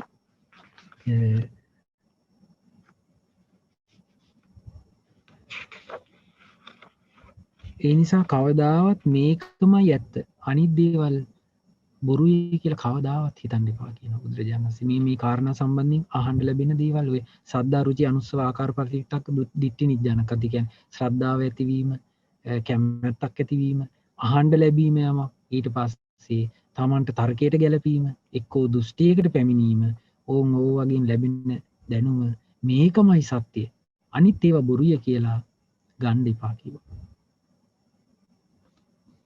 සත්‍ය රකින්න කෙනා විසින් සත්‍ය රකින්න කෙනා විසින් ওই විදිහට මේකමයි ඇත්ත මේක අනිත් ඒවා බොරු කියලා කියන්න එපා ඊට පස්සේ අර භාරද්වාජ අහනවා භාග්‍යතුන් වහන්සේ එහෙනම් සත්‍ය රැක්ක වෙන්නේ කොහොමද කියලා. දැන් සත්‍ය රකින්න කෙනා ওই විදිහට ඕකමයි සත්‍ය අනිත්‍යව බොරුයි කියන්න එපා කියවනේ. බුදුරජාණන් වහන්සේ හොඳ ප්‍රශ්නයක් ඇහුවා. එහෙනම් ස්වාමීනි භාග්‍යතුන් වහන්සේ සත්‍ය රැක්ක වෙන්නේ කොහොමද කියලා ඇහුවා. මොකද ප්‍රශ්නේ? සත්‍ය රැක්ක වෙන්නේ කොහොමද කියලා ඇහුවා. ඒතකොට බුදුරජාණන් වහන්සේ දේශනා කළා මෙහෙම. සත්‍ය රැක්ක වෙන්නේ මෙහෙමයි කිව්වා. යම් කෙනෙකුට ශ්‍රද්ධාවක් ඇති වෙනවා. යම් කෙනෙක් ගැන යම් දෙයක් ගැන විශ්වාසයක් ඇති වෙනවා. එතකොට කියනවා කොහොමද කියන්න ඕනේ? මට මේ සම්බන්ධයෙන් විශ්වාසයක් ඇති වුණා. සත්‍ය රකින්න කෙනා එහෙමයි කියන්න ඕනේ කියන කොහොමද කියන්න ඕනේ? මේකමයි ඇත්ත මේ අනිත්‍ය බොරු කියලා කියන්න එපා කියනවා. මෙහෙමයි කියන්නේ. මට මේ සම්බන්ධයෙන් විශ්වාසයක් තියෙනවා. එහෙම කිව්වොත් ඒක හරි කියනවා. ඊට පස්සේ රුචිය සම්බන්ධයෙන් තමන් කැමති මතයක් අදහසක් තියෙනවා කියමු. තමන් කැමති කතාවක් තියෙනවා කියමු. එතකොට දැන් අපිට එකකට කැමති අනිත් එකට අකමැති. දැන් කැමති සම්බන්ධයෙන් අපි මේකමයි සත්‍ය කියලා කියන්නේ නැතුව අපි කියනවා මම මේ අදහසට මම කැමති කියලා කිව්වොත් ඒක සත්‍ය රැක්කා වෙනවා කියනවා. ඊට පස්සේ අහන්න ලැබෙන දේ සම්බන්ධිනුත් එහෙමයි. මට මේ වගේ දෙයක් අහන්න ලැබුණා. ඒක අහන්න ලැබිච්ච දෙයක් විදිහට මම මතක තියාගෙන ඉන්නේ කියලා කිව්වොත් ඒක සත්‍ය රැකීම.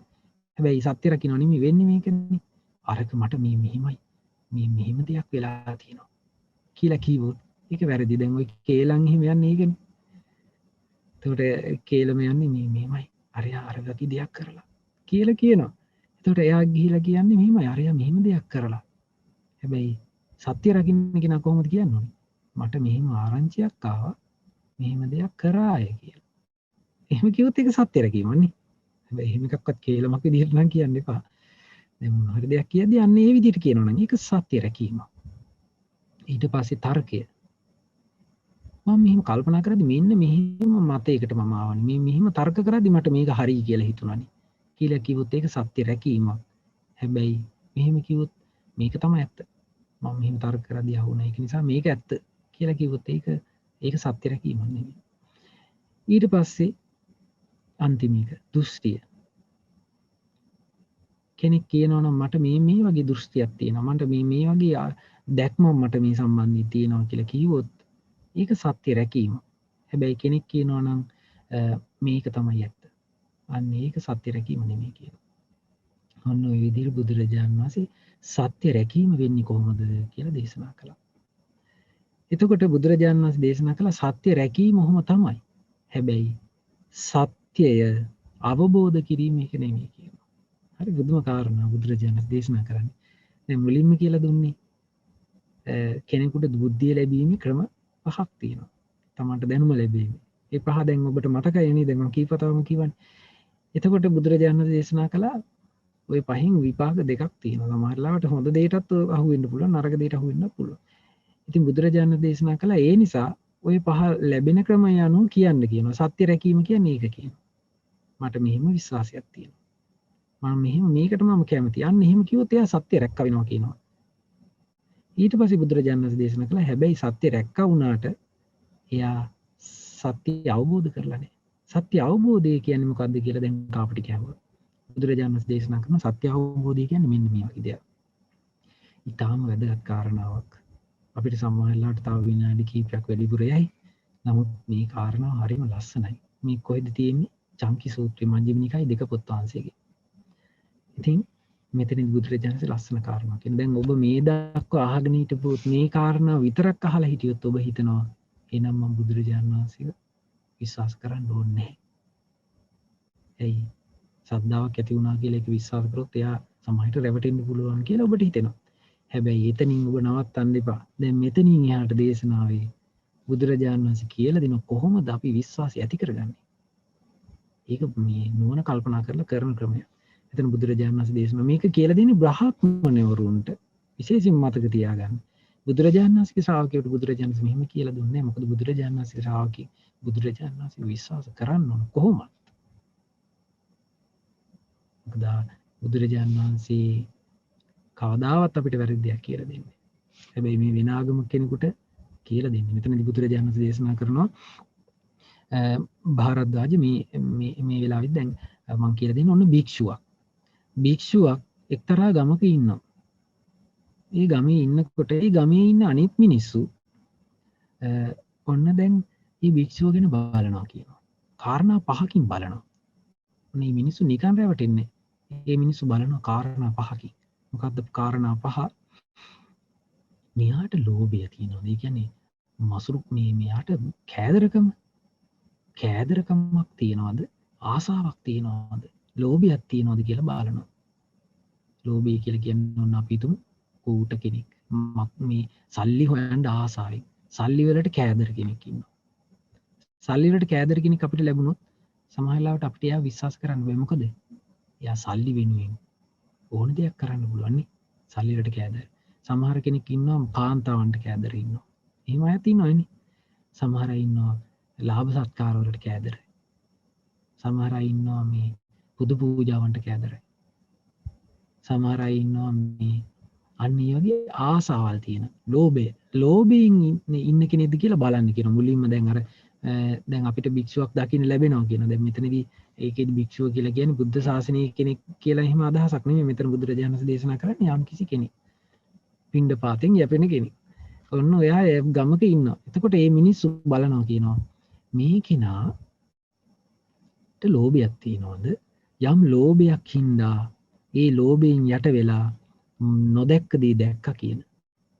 දැක්කේ නැති දේ දැක්කා කියන. ඊට පස්සේ දැක්ක දේ දැක්කේ නැහැ කියන අවබෝධ නොකරපු දේ අවබෝධ වුණාය කියලා කියන්න තරම් ලෝභයක් මෙයාට තියෙනවද කියලා. එතකොට මේ මිනිස්සු චෙක් කරන්නේ මොකද්ද? මෙයාට තියෙන ලෝභය චෙක් කරලා බලන. එයාගේ ඇසුරු කරද්දී අපිට අහු වෙනවනේ. මෙයා ලෝභයක් තියෙන දන්නේ ඒ වගේ අපි රවට්ටන්න හේතු වෙන. ඊට පස්සේ බලනවා මේ ඊට පස්සේ මෙයා ළඟ එහෙම ලෝභයක් හින්දා අපිව අමාරුවේ දාන හේතු වෙන තරම් ලෝභයක් මෙයාට තියෙනවද කියලා බලද්දී එයා බලනකොට තේරෙනවා කියනවා අන්න එහෙම අපිව රවට්ටන්න හේතු වෙන විදිහේ ලෝභයක් ආසාව පිරිතකම මෙයාට නැහැ කියලා බලනවා. ඊට පස්සේ තව හොයලා බලනවා. ඊට පස්සේ හොයලා බලනවා මෙයා මේ කටින් කරන කියන දේවල්, කයින් කරන දේවල් මේ ඊට පස්සේ හිතනවායි කියලා අපිට තේරෙන දේවල් වලින් ලෝභකම මේ මතු වෙනවද? ලෝභකම ඉස්මතු වෙලා පේනවද මෙයාගේ කියලා බලනවා මිනිස්සු. එහෙම බලන්න කියනවා. එහෙමත් පේන්නේ නැහැ කියනවා. ඊට පස්සේ එයා යම් කිසි ධර්මයක් දේශනා කරනවාද? ඒ ධර්මය ගැඹුරුයි කියනවා. ගැඹුරුද බලන්න කියනවා. ඊට පස්සේ සාන්තයිද කියලා, ප්‍රණීතද?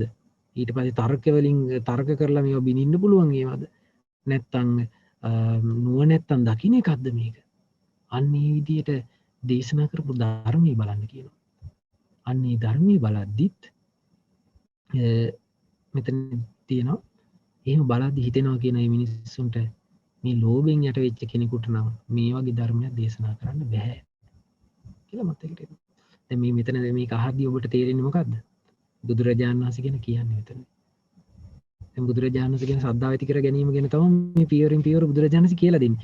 එතකොට යම් කෙනෙක් අපිට දැන් ඔන්න අපිට ලැබෙන අහන්න බුදුරජාණන් වහන්සේ ගැන. ඔන්න අපි බලනවා බුදුරජාණන් වහන්සේ ලෝභයෙන් යුක්තද? ලෝභයෙන් යුක්තද කියලා බලනවා. එතකොට ලෝභයෙන් යුක්තද කියලා බලද්දී බුදුරජාණන් වහන්සේ ඔන්න මේ අපිට බුදුරජාණන්ගේ ජීවිත කතාව බලනවා අපි. සූත්‍ර දේශනා බලනවා. අටුවා බලනවා. ජාතක කතා බලනවා. මේ කිසි තැනක බුද්ධත්වයෙන් පස්සේ බුදුරජාණන් වහන්සේ යම් කිසි දෙයකට ආසාවක් තිබ්බාය කියලා. ඒ ආසාව හින්දා මිනිස්සුන්ව රවට්ටනවාය කියලා කොහෙවත් හොයාගන්න තියෙනවද? එහෙම නෑ. ඊට පස්සේ බුදුරජාණන් වහන්සේ දේශනා කරපු ධර්මයේ ලෝභයෙන් යට වෙච්ච කෙනෙකුට කවදාවත් උගන්වන්න බැරි දෙයක්. ඉතින් එතකොට ඔන්න මේ පළවෙනි පරිේශණය ඔන්න කළා මිනිස්සු. මොකද්ද බැලුවේ? අපිව රවට්ටන්න හේතු වෙන විදිහේ මේ ලෝභයක් මෙයා ළඟ තියෙනවද? ඊට පස්සේ මෙයා කියන දේවල් මෙයාගේ කායික හැසිරීම ලෝභයක් වගේද? ඊට පස්සේ මෙයා අවබෝධ මෙයා කියලා දෙන ධර්මය ලෝභයකට කියලා දෙන්න පුළුවන් ධර්මයක්ද කියලා බලනවා. එතකොට හිතේනවා මේ ලෝභයකමත් නම් මෙයා ළඟ නැහැ. ඊට පස්සේ බලන්න කියනවා ද්වේෂය. මෙයා ද්වේෂයෙන් ඉන්න කෙනෙක්ද? ඒ ද්වේෂයේ හේතුවෙන් අපිව අමාරුවට වටන්න පුළුවන්ද මෙයාට? මෙයා අපිව රවට්ටන්න පුළුවන්ද ද්වේෂයක් හින්දා? ඊට පස්සේ මෙයා ඒ කායික හැසිරීම, වාචික හැසිරීම, මානසික හැසිරීම ද්වේෂයේ තියෙන කෙනෙක්ගේ වගේද? මෙයා මේ තරහින් පුපුරද ඉන්නේ? පොඩි දේ මිස් වුණොත් තරහ යනවද? මූණ වෙනස් වෙනවද කියලා බලනවා. ඊට පස්සේ මෙයා කියලා දෙන ධර්මයේ තරහ තියෙන කෙනෙක් කියලා දෙන ධර්මයක් වගේද කියලා බලන්න කියනවා. ඊට පස්සේ බලන අයට තේරෙනවා කියනවා මෙයා ළඟ නම් ද්වේෂය කියන එක පොඩ්ඩක්වත් ගියාවිලා නැහැ. මෙයා ළඟ ද්වේෂය නැහැ පොඩ්ඩක්වත්. මෙයාගේ කායික, වාචික, මානසික හැසිරීම ද්වේෂය තියෙන කෙනෙක්ගේ වගේ නෙමෙයි. මෙයා කියලා දෙන ධර්මය නම් ද්වේෂයක් තියෙන කෙනෙකුට උගන්වන්න පුළුවන් නම් ධර්මය කියලා ඔන්න අදහසකට එනවා. ඊට පස්සේ ඊළඟ දේ තමයි ඊළඟට බලන්න කියන මෝහය ගැන. මෙයා මේ පොඩි දෙයට රැවටෙන කෙනෙක්ද? මේ රැවටිලා මේ රැවටීම හේතුවෙන්, මෝඩකම හේතුවෙන් අපිව අමාරුවේ දායිද කියලා චෙක් කරලා බලන්න කියනවා. එහෙම චෙක් කරලා බලද්දි තේරෙනවා කියනවා මෙහෙම කමන්නේ. මෙයා කායික, වාචික, මානසික හැසිරීම, කයින් කරන දේවල්, වචනෙන් කියන දේවල්, ඊට පස්සේ හිතින් හිතන දේවල් මේ මෝඩෙක්ගේ වගේද කියලා බලන්න කියනවා. ඊට පස්සේ මෙයා කියලා දෙන ධර්මය මෝඩෙක් කියලා දෙන වගේ ධර්මයක්ද? මෝඩෙකුට මේ වගේ ධර්මයක් කියලා දෙන්න පුළුවන්ද කියලා බලන්න කියනවා. එතකොට තේරෙනවා කියනවා මෙයාට රාගයක් නැහැ, ලෝභයක් නැහැ, ද්වේෂෙත් නැහැ, මෝහෙත් නැහැ. එහෙනම් කවුද මේ? ඒකාන්තයෙන් බුදුරජාණන් වහන්සේ. නැත්තම් බුදුරජාණන් වහන්සේගේ අරහත් ශ්‍රාවකයන් වහන්සේ නමක්. නේද? වෙන අපිට සැකයක් ඇති වෙනවද වෙන කෙනෙක් කියලා? නැහැ, අනිවාර්යෙන් ඒකාන්තයෙන්ම එක්ක බුදුරජාණන් වහන්සේ, එක්ක පසේ බුදුරජාණන් වහන්සේ. හැබැයි පසේ බුදුරජාණන් නමක් නොවෙන්න හේතුව පසේ බුදුරජාණන් වහන්සේලා ධර්ම දේශනා කරන්නේ නැහෙනේ. ඒ නිසා එක්ක බුදුරජාණන් වහන්සේගේ අරහත් ශ්‍රාවකයන් වහන්සේ නමක්, එක්ක බුදුරජාණන් වහන්සේ. එතකොට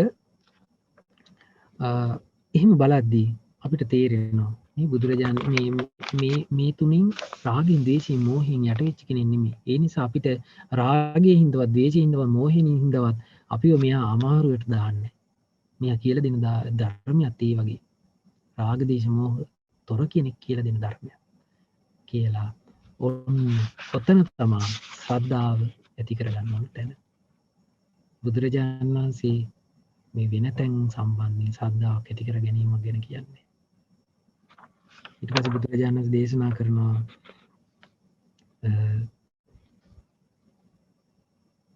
ඔන්න එතනදි කියනවා අත තස්මින් සද්දන් නිවේසේති. ඔන්න ඒ තැන ගැන ශ්‍රද්ධාව ඇති කර ගන්නවා, විශ්වාසය ඇති කර ගන්නවා කියනවා. බලන්න විශ්වාසය ඇති කර ගන්න කොච්චර දුර ගියාද? ඔන්න ඇති කර ගන්නවා කියන විශ්වාසය. අන්න මෙයා රාග, දේශ, මොහ නැහැ. මෙයා කියලා දෙන දේවල් අපි අමාරුවේ දාන දේවල් නෙමෙයි. මෙයා කියන දේවල් ඒ කාන්තේම රාග, දේශ, මොහ ප්‍රහාණය කරපු කෙනෙක් කියලා දෙන ධර්මයක්. ඒ නිසා මෙතන මම විශ්වාස කරනවා කියලා විශ්වාසය ඇති කරගන්න කියනවා. ශ්‍රද්ධාව පිහිටුවා ගන්න කියනවා. අන්න ඒකයි ඔබට කියන්නේ බුදුරජාණන් වහන්සේ ගුණ වශයෙන් පහදින්න කියලා. ඒකට හේතුව බුදුරජාණන් වහන්සේ ගුණ බලලා මේ ගුණ තියෙන කෙනෙක් අපිට ධර්මයේ කියලා දුන්නා. අන්න එහෙම ගුණ වශයෙන් දැකලා අපි බුදුරජාණන් වහන්සේ පහදිනවද? අන්න ඒක තමයි නියම පැහැදීම. ඒකට කියනවා ආකාරවතී ශ්‍රද්ධාව. ඒ කියන්නේ මෙන්න මේ පිළිවෙලට ඇති කරගත්ත, හේතු සහිතව ඇති කරගත්ත ශ්‍රද්ධාව. හේතු සහිතව ඇති කරගත්ත. දැන් මෙන්න ශ්‍රද්ධාව ඇති කරගන්න හැටි. ඊට පස්සේ ශ්‍රද්ධාව ඇති කරගත්තට පස්සේ තියෙනවා සද්දා ජාතෝ උපසංකමති. ශ්‍රද්ධාව ඇති වුණාට පස්සේ එයා පැමිණෙනවා කියනවා. ශ්‍රද්ධාව ඇති වෙච්ච කෙනා යන්නේ ඇසුරු කරන්නේ උපසංකමිත්වා පෛරුපාසිති. පැමිණිලා ඇසුරු කරනවා කියනවා. ඇසුරු කිරීම කියන්නේ සමහර ලාවට මේ සූම් තාක්ෂණයෙන් වෙන්න පුළුවන් නේද? දැන් මේ කාලේ හැටියට දැන් පිටරට කෙනෙක් ඔන්න ස්වාමීන් වහන්සේලා ඇසුරු කරනවා මේ තාක්ෂණي පාවිච්චි කරලා. හැබැයි ඒත් විශ්වාසය හටගත්ත නිසා මේ ස්වාමීන් වහන්සේ කියලා දෙන ධර්මයේ කියලා දුන්නු කෙනා ඒකාන්තයෙන්ම යහපත් මාර්ගයක් කියලා දෙච්ච කෙනෙක් කියලා විශ්වාසයෙන් ඔන්න කතා කරනවා, ඇසුරු කරනවා. ඊට පස්සේ උපසංකමන්තෝ පෛරුපාසිති. ඔන්න පැමිණිලා ඇසුරු කරනවා. ඇසුරු කරද්දී කන් යොමු කරනවා කියනවා. මම මෙයා කියන දේවල් තේරුම් ගන්න උත්සාහ කරනවා. මම මෙයා කියන දේවල් ඉගෙන ගන්න, මතක තියාගන්න. ඔන්න වැදගත් වචන තියෙන කෙනෙක් ඉන්නවා කියමු. එයා හරි වටින වචන කතා කරන්නේ. ගොඩාක් මතක තියාගන්න ඕන දේවල්. අන්න එහෙනම් කන් යොමු කරනවා නේද? දැන් ඔන්න උදාහරණයක් කියනවා මට හොඳටම මතක් මේ දැන් අපේ ලොකු ස්වාමීන් වහන්සේ ගමු. අපේ ගුරු දේවෝත්තමයන් වහන්සේ ලොකු ස්වාමීන් වහන්සේ යම් වෙලාවක අපි ඉන්න අසපුවට වැඩියද ඒ වෙලාවේ අපි ඉන්න ස්වාමීන් වහන්සේලා 100 නමක් කියමු. 100 නමම බලාගෙන ඉන්නේ. මොකක්ද දැන් ලොකු ස්වාමීන් වහන්සේ වචනින් පිට කරන්නේ? ලොකු ස්වාමීන් මොකක්ද දැන් කියන්නේ? ඒ කියන දේවල් මතක තියාගන්න ඕන අපි. අපේ ජීවිතේට ඒක යහපත. අන්න එහෙමයි ඉන්නේ. අන්න සද්ධාව ඇති වෙනවා. ඊට ඇසුරු කරනවා. ඇසුරු කරද්දී සවන් යොමු කරනවා. මම මේක අවබෝධ කරගන්න. මම මේක කියන දේවල් තේරුම් ගන්න ඕනේ කියලා ඔන්න කන් යොමු කරනවා. කන් යොමු කරද්දී මොකද්ද වෙන්නේ? කන් යොමු කරපුවාම ධර්මය අහන්න ලැබෙනවා. නේද? ධර්මය අහන්න ලැබුණාම ඒ ධර්මයේ මතක තියාගන්නවා. මතක තියාගත්තාම ඒකේ අර්ථ සීකරනවා. අර්ථ සීකරනකොට ඒක තේරුම් ගන්නවා. නේද? තේරුම් ගත්තාම ඒ ධර්මී පුරුදු කරන්න කැමැත්තක් ඇති වෙනවා. කැමැත්ත ඇති වුණාම උත්සාහ කරනවා. උත්සාහ කරද්දී ඊට පස්සේ බලනවා මේ උත්සාහ කරද්දී මට යහපතක් නේද වෙන්නේ කියලා තුලනය කරනවා. තුලනය කරපුවාම එයා තව හිතනවා මම මේක තවත් වීර්ය කරන්න ඕනේ. ඔන්න පදන් වීර්ය කරනවා. ඔන්න පදන් වීර්ය කරපුවාම එයා මේ කයෙම මේ ජීවිතේදීම පරම සත්‍ය සාක්ෂාත් කරනවා. බලන්න මේ වැඩපිළිවෙල නේ. එතකොට මේ වැඩපිළිවෙලේ මූලික තැන මොකද්ද? ශ්‍රද්ධාව. හැබැයි ශ්‍රද්ධාව කියන එකේ දෙකක් තියෙනවානේ. මොකක්ද මේ දෙක? අමූලික අශ්‍රද්ධාව කියලා එකක් තියෙනවා. අර අන්ධයෝ පොලිමට ගිහින් ඒ ඉස්සරහ එක්කෙනා විශ්වාස කරගෙන ඒක අමූලික අශ්‍රද්ධාව. හැබැයි මේ ශ්‍රද්ධාව මොකක්ද? ආකාරවතී ශ්‍රද්ධාව. ඒ ශ්‍රද්ධාව තමයි අපිට යහපත සලසන්නේ. එතකොට ඒ ශ්‍රද්ධාව නිසා මේ වැඩපිළිවෙල අපි ආයෙ පාරක් අහමු මේක. එතකොට එතනින් බුදුරජාණන් දේශනා කරනවා පරම සත්‍ය සාක්ෂාත් කරනවා කියනවා. පරම සත්‍ය සාක්ෂාත් කරලා එයා ප්‍රඥාවෙන් ඒක දකිනවා කියනවා. අන්න ප්‍රඥාවෙන් දැක්කද යම් මොහොතක අන්න ඒක තමයි කියන සත්‍ය අවබෝධය. දැන් අපි කලින් ඉගෙන ගත්තේ මොකද්ද? සත්‍ය රැකීම කියන්නේ මොකක්ද කියන්නේ. හැබැයි සත්‍ය අවබෝධය කියන්නේ මෙන්න මේක. දැන් ඔබට මේක ටිකක් සංකීර්ණ දේශනාවක්. මම සංකීර්ණයි කියලා මම මේක කියලා දුන්නේ නැතුව හිටියෝ. ඔබට පාඩුයිනේ. දැන් ඔබ මේ දේශනාව මම ලින්ක් එක දෙන්න. ඒ ලින්ක් එක කියවන්න. මේක ඉතාල ලස්සන දේශනාවක්. සත්‍යයට පැමිණෙනවා කියනවා. සත්‍ය අවබෝධ කළා වෙන්නේ මෙහෙමයි කියනවා. හැබැයි සත්‍ය අවබෝධ කළා වුණාට සත්‍යයට පැමිණීම ඒක නෙමෙයි කියලා බුදුරජාණන් දේශනා. දැන් මොන සත්‍ය අවබෝධය කිරීම කීවේ. නමුත් සත්‍යයට පැමිණීම ඒක නෙමෙයි.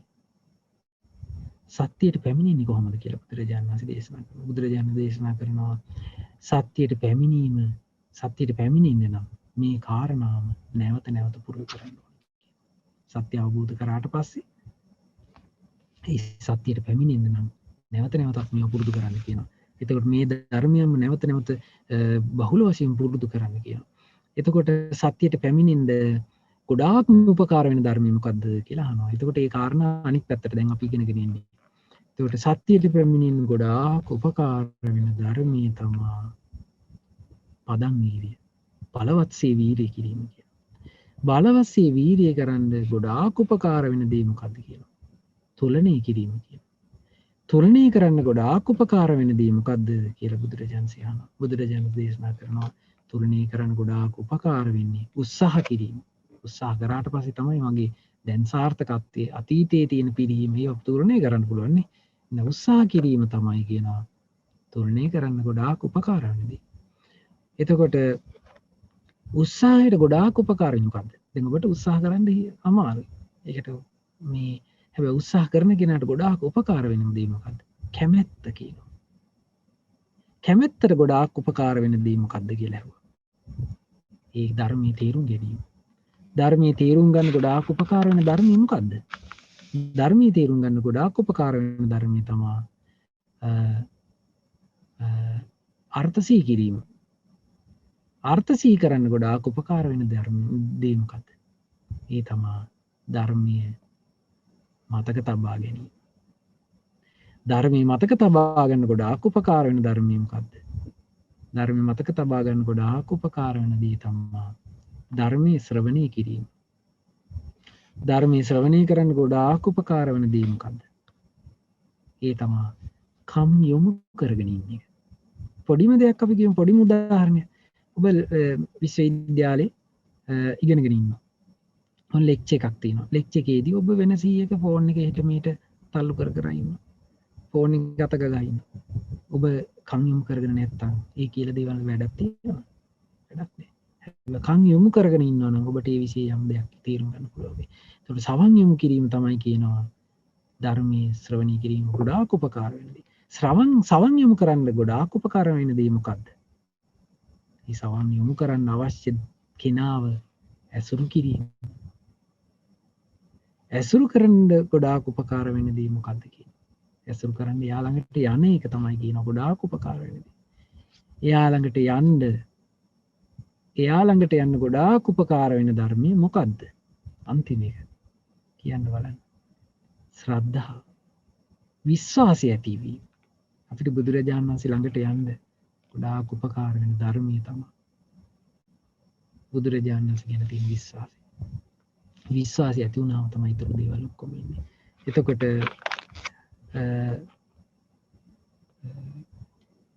බුදුරජාණන් වහන්සේ මේ කාරණා කියලා දුන්නා. එතකොට ඒ කාරණා කීපයක් දැන් අපිට වෙලාවත් ඉවරුණා.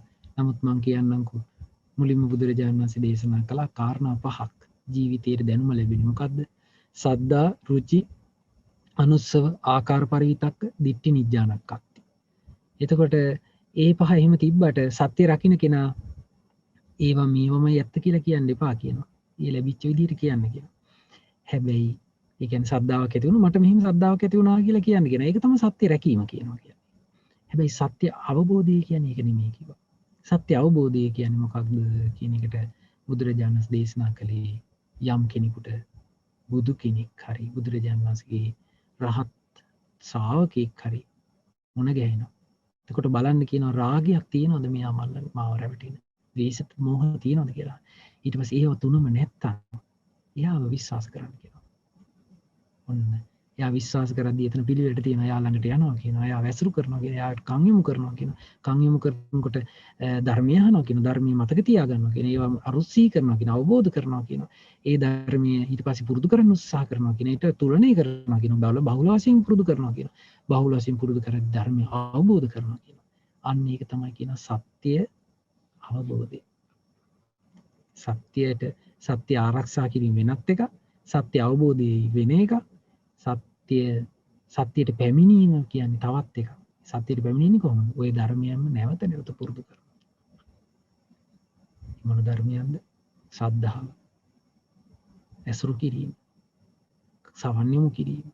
මේවා පුරුදු කරනවා කියන තව තවත් පුරුදු කරද්දී එයා සත්‍යයට පැමිණෙනවා කියනවා. ඉතින් බලන්න මේ ලස්සන දේශනාව.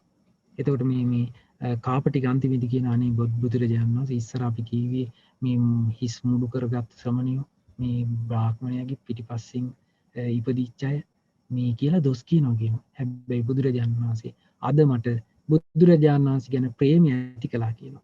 ප්‍රසාදය ඇති කළා කියනවා. ශ්‍රමණයන් වහන්සේ ගැන ප්‍රසාදය ඇති කළා කියනවා. අනේ බුදුරජාණන් වහන්සේ බුදුරජාණන් දේශනා කරපු දේ අපි හරියට අඳුරේ හිටපු කෙනෙකුට තෙල් පහනක් දැල්ලුවා වගේ. අනේ බුදුරජාණන් වහන්සේ මම අද පටන් බුදුරජාණන් වහන්සේ සරණ ගියපු උපාසකයෙක් වශයෙන් මතක තබා ගන්නාසේක්වා කියලා බුදුරජාණන් වහන්සේට ළඟ බුදුරජාණන් වහන්සේගේ ශ්‍රාවකෙක් බවට පත් වුණා. එතකොට එතන හිටපු බ්‍රාහ්මණයෝ කී දෙනෙක් ශ්‍රද්ධාවට පැමිණෙන්නේ නැද්ද නේ? හැබැයි මෝඩ කෙනෙක් නම් මේ දේශනාව අහලා මොකද්ද කරන්නේ? තියෙන ශ්‍රද්ධාවක් නැති කරගන්න. හැබැයි මේ බ්‍රාහ්මණ ගමේ හිටපු කී දහහක් ඒ ධර්මය අහලා බුදුරජාණන් වහන්සේට ශ්‍රද්ධාව ඇති කරගන්න බැද්ද? එදා ඉඳලා යාලට කොච්චර යහපතක් සැලසෙන්නේ නැද්ද? ඒ නිසා අද ඉගෙන ගත්ත මේ කාරණාවත් ඔබ අප සියලු දෙනාට බුදුරජාණන් වහන්සේ ළඟ බුදුරජාණන් වහන්සේ කෙරෙහි ශ්‍රද්ධාව ඇති කරගෙන සත්‍ය ආරක්ෂා කරන්න, සත්‍යයට පැමිණෙන්න, සත්‍ය අවබෝධ කරන්න වාසනාව උදා වේවා. සාදු සාදු. හොඳයි. අද දේශනාවට අදත් ඔන්න වෙලා ගියා. ඉතින් මට කියන්න බලන්න මොන හරි දහම් ගැටලු තියෙනවද?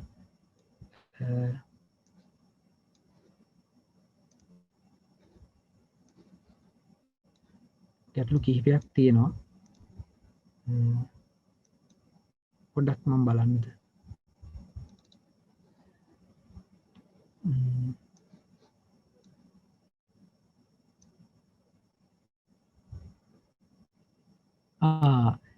චංකි සූත්‍රයේ ඔබට ලින්ක් එක දාලා තියෙනවා. ඒක ගොඩාක් හොඳයි. ඊට පස්සේ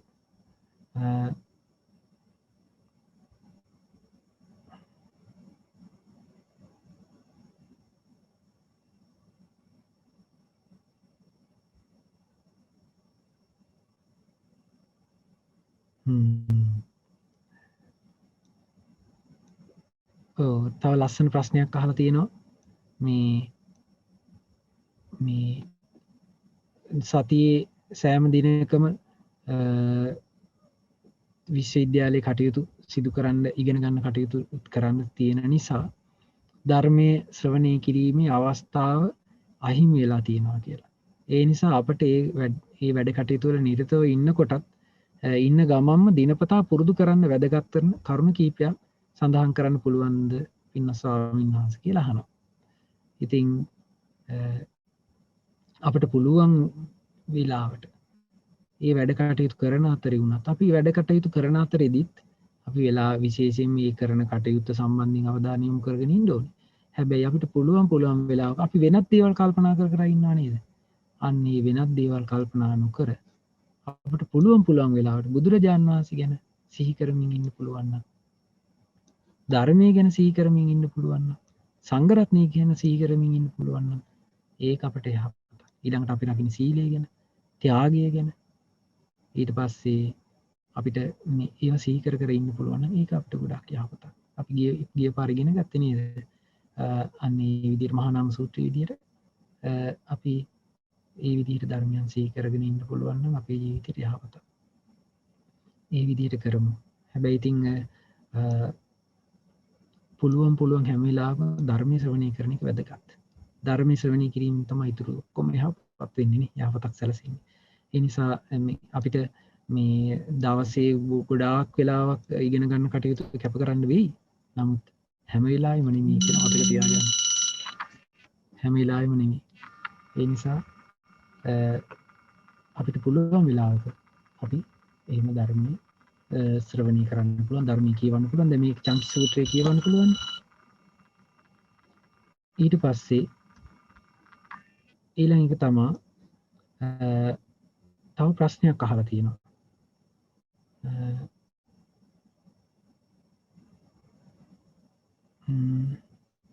පින්වත් ස්වාමීන් වහන්සේ පොඩ්ඩක් ඉන්න.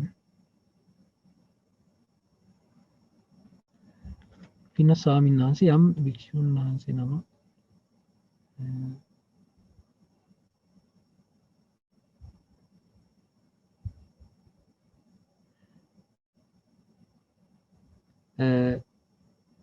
තව ප්‍රශ්නයක් අහලා තියෙනවා. ඒ ප්‍රශ්නේ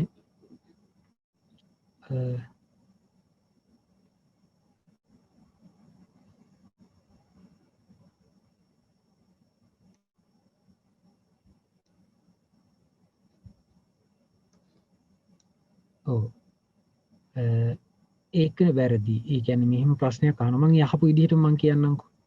එක්කෙනෙක් අහනවා නමෝ බුද්ධාය පින්වත් ස්වාමින් වහන්සේ යම් භික්ෂූන් වහන්සේ නමක් ධර්මයේ ඇති සමහර අවස්ථාවන් වැරදි කියා මත ධර්මින් තවත් භික්ෂුවක් සමග විවාදයට යෑම සංඝ භේදයට අයත් වේද? තෙරුවන් සරණයි කියලා අහනවා.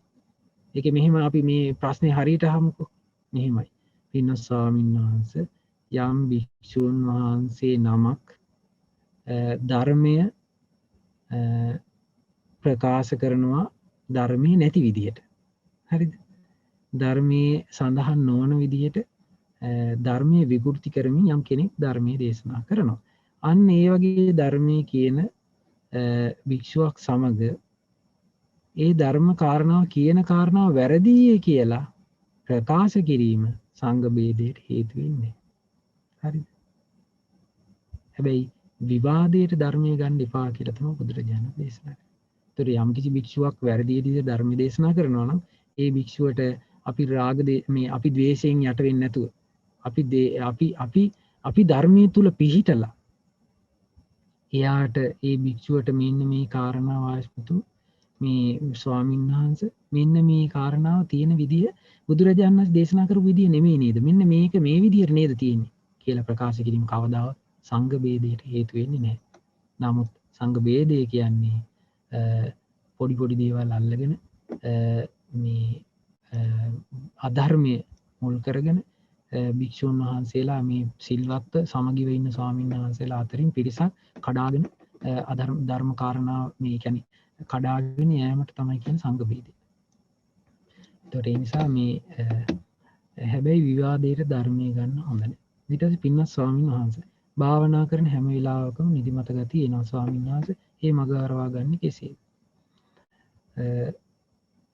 භාවනා කරන හැම වෙලාවක නිදිමත ගතිය එනවා. එතකොට බලන්න අපිට අනිත් වෙලාවට නිදිමත නැන්නේ. එතකොට ඒකෙන් තේරුම් ගන්න තියෙන්නේ මොකද්ද? නිදිමත කියන එකත් අනිත්‍ය දෙයක් නේ.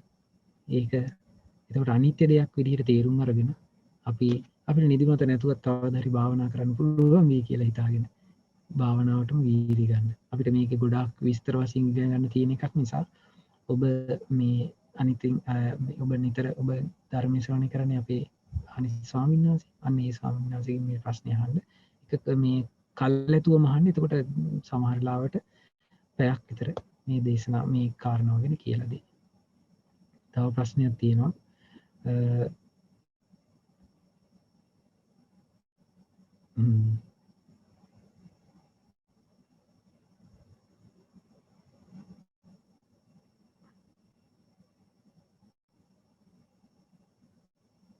මිත්‍යා දෘෂ්ටිය කියන්නේ අපේ ජීවිතයට ලොකු අයහපතක්. දැන් මෙතන අහනවා නොඑක් දේවල් තර්ක කරමින් තමන්ගේ එකමයි හරි අනිත් ඒවා වැරදි කියලා ගොඩාක් අය කියන්නේ යනවා කියනවා. එතකොට මේ නොයෙකුත් වැරදි මත හදාගෙන ඉතින් කොච්චර වටහා දෙන්න හැදුවත් තේරුම් ගන්න නැහැ කියනවා. ඉතින් ඒ නිසා ඒ අය ගලවා ගන්නේ කොහොමද කියලා අහනවා. ඉතින් ඒකට එයාලට පිනක් තියෙන්නත් උනේ එකෙන් ගැලවෙන්නනේ. ඉතින් ඒ නිසා අපි ගොඩාක් උත්සාහ කරන්න ඕනේ මොකකටද? තමන් ඒකින් ගැලවෙන්න. පළවෙනියටනේ. තමන් හරියට ධර්මී පුරුදු කරොත් අපිට ගොඩාක් අයට ධර්මී පුරුදු කරවන්න පුළුවන්. හැබැයි තමන් පුරුදු කරලා ඉන්න. ඒ නිසා අපි තමන් ජීවිතයේ ඒ අඩිතාලම දාගෙන තමන්ගේ ජීවිතේ ධර්මයෙන් දියුණු කරමින් අපිට ලැබුණොත් අවස්ථාවක් එයා ඒකට කන් යොමු කරන්න කැමති කෙනෙක් නම් විතරක් අපට ඒකට උදව් කරන්න පුළුවන්. එතකොට එයා කන් යොමු කරන්නේ නැත්තම් ඒක නිකාම්ම නිකම් හිස් වැඩක් බවට පත් වෙනවා. ඒ නිසා ගොඩාක් අය වගේ දෘෂ්ටි දරන අය වෙන කෙනෙක් කියන දේවල් විශ්වාස කරන්නේ නේ. ඉතින් ඒ නිසා අපිට ඒකට කරන්න දෙයක් නැහැ. මේ සංසාරේ යන සත්‍යෝ ඒ සංසාරේ යනවා. ඒ නිසා අපි සංසාරේ නිදහස් වෙන්න මහන්සි වෙනවා. වෙන ගැටලු නැහැ නේද? හොඳයි. අපිට අදත් කාලය වරුණා භාවනාවක් කරන්න නේ.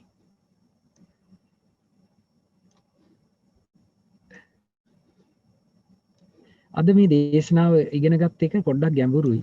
ගැඹුරුයි කියලා කියන්නේ ගැඹුරු නෙමෙයි. ඒක පොඩ්ඩක් සංකීර්ණයි. නමුත් ඔබ ඒක කියව ගන්න. දැන් ඔබට ලින්ක් එක දාලා තියෙනවනේ. එතකොට කියව ගන්න හරි ලස්සන කාරණාවක් ඒක. මතක තියාගන්න ඕන කාරණාව.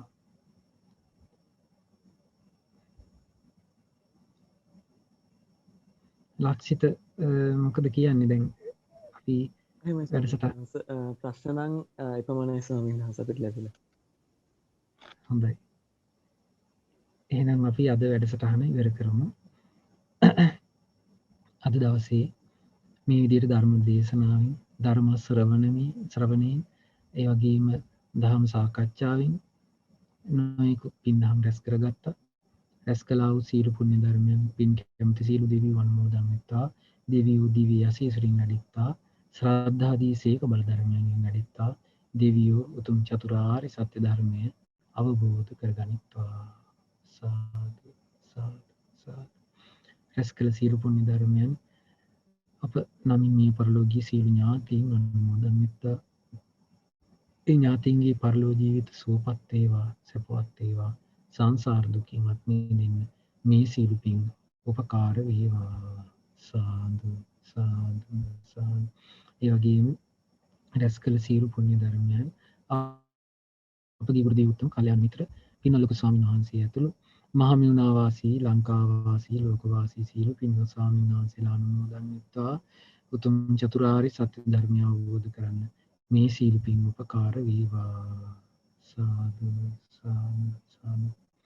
ඒ වගේම අද මේ ධර්ම ශ්‍රවණයට පැමිණි ඔබ සියලු දෙනාට ඒ වගේම ඔබගේ ගුරුවරු මේ ධර්ම ශ්‍රවණයට පැමිණ යන මේ ගුරුවරුන්ට ඒ වගේම නොපැමිණි ගුරුවරුන්ට සහෝදර සහෝදරියන්ට දෙමව්පියන්ට මේ පින්කම කරගෙන යන්න මුලින් ඉඳලා යම් කෙනෙක් උදව් උපකාර කළාද ඒ සියලු දෙනාටත් මේ පින් අයිති වේවා.